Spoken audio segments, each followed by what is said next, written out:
Hello, I'm out here on the balcony of my hotel in Los Angeles, and I'm getting ready to do a drawing and a watercolor of the view from here, which is very nice. It's a sunny day, and the contrast is interesting. You get nice highlights on the trees and some dark shadows. The palette is kind of muted, the colors that I'm seeing out here, but I'm going to try and pep them up a little bit. You can see the sort of cream color of the buildings, the rich greens of the trees, and the darkness of the shadows that have quite a lot of color, but they also fade to black. And then the distance, you can see how the buildings go more and more towards blue, and the sky itself is fairly uniform blue. So those are all things I'm going to consider when I'm doing this painting. And I'm also going to give a sense of depth and dimension to what I'm seeing. I'm drawing in my moleskin watercolor landscape book, and I'm drawing first with a 3 rapidograph of 0.9, I think it is. And then I switch, and I'm now going into the details with a 1, a 0.5. And I'm going to keep going back and forth between those, drawing the larger buildings, larger shapes, and the outlines of the trees. And now I'm putting in more detail of windows and so forth. I'm not going to really draw every single aspect of this landscape, but I'm going to suggest a lot of the bigger shapes and put in more detail. Now I'm drawing an outline to contain the picture, drawing in the most foreground of the shrubbery, and now I'm switching again to my lighter pen to draw the further details of the distance, TV aerials and so forth. Also suggesting where the shadows begin and end on some of the trees, just really for reference more than anything else. So there's my drawing complete, and now let's get at it with some watercolors. Starting with the kind of lighter greens that are in the highlights, and I want to keep everything as bright as possible. I want to really suggest the sunniness, which you probably didn't get from the photographs, but it's a very sunny, brightly colored day.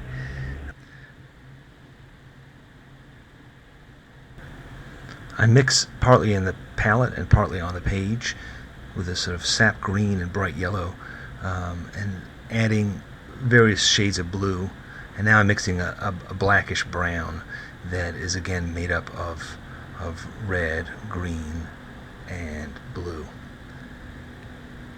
I'm going to save my pure black for later, but right now I'm just going to continue to build up the color in those blacks, because I don't think that you'll find like true black in those shadows. Now I'm starting to sketch in the ochre colors of the sides of the buildings. It looks a little drab now, but I'll continue to build that up as well. I'm indicating the brighter side of one building, and now I'm starting to add brighter yellows and blues in the shadows, but again I'm going to layer on top of some of those. Some I'll keep pure blue though.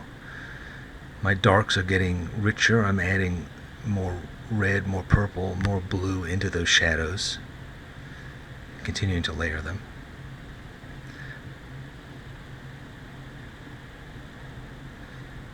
As you can see, I have 2 glasses of water, not for any kind of practical purpose, but just because I don't want to get up and clean them. Like I said, it's practical. And now I'm adding more of a bright color, brighter yellow, brighter green, and starting to build up the background as well. Now here's blue in the far distance. I'm screwing up a little bit, so I'm using my towel to clean stuff up. I'm also going back and forth between 2 brushes, one larger, one smaller. They're both still pretty big, and I'm just reaching over. Here I am building up more into those darks.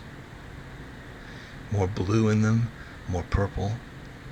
You'll see soon I'll start adding real contrasting colors, just to add some variety.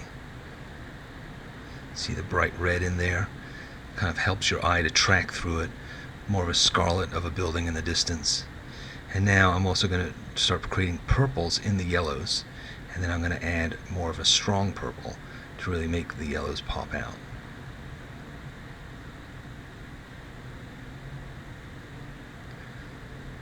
I'm also defining the shadows more clearly, more sharply now, giving them more edges, but still allowing all the underpainting to show through.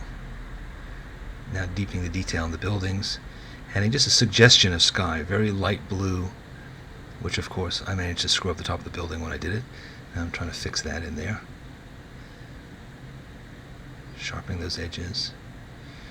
At this point, the end game is all about just balance and details.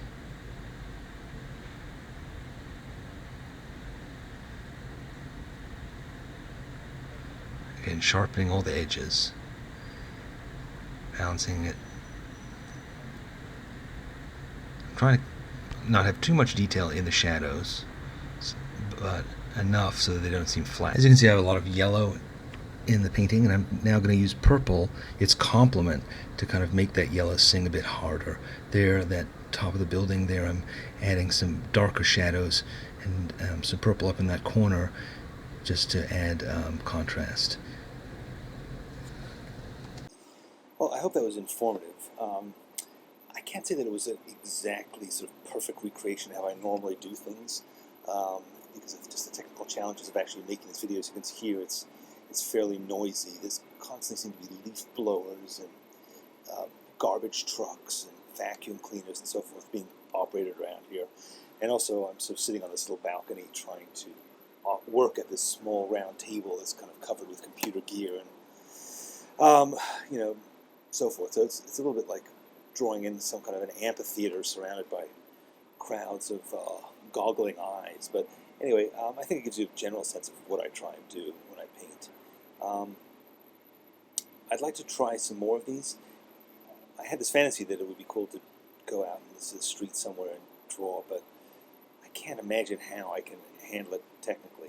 So what I'm hoping to do when I go back to New York is I have a couple of my buddies, Tom Kane and Butch Belair, who are both sort of much as technically proficient as can be and have a lot of background in filmmaking and so forth. We're all going to try and make some of these together and make them even better technically. I tried a couple things on this one that I hope help to show how I do this better, namely slowing down the frame rate, and that sort of slowed down this whole video a bit. I hope it wasn't too slow for your download.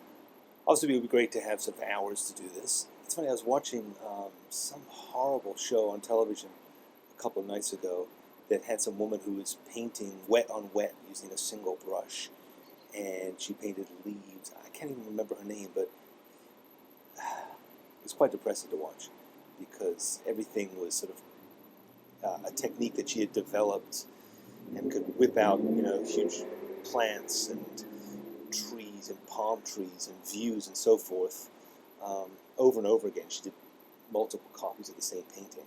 And I hope not to do that kind of thing. I'd still like to have some sort of inspiration at the moment so that it actually feels like art as opposed to manufacturing. But it's interesting how technique in general gets in your way. And of course, my inspiration has always been that incredible Picasso movie that I posted last year, where they sort of had him painting and repainting things in his barn. It was just amazing. And but he was Picasso, and I'm just Danny Gregory. So I'll see you next time. Bye.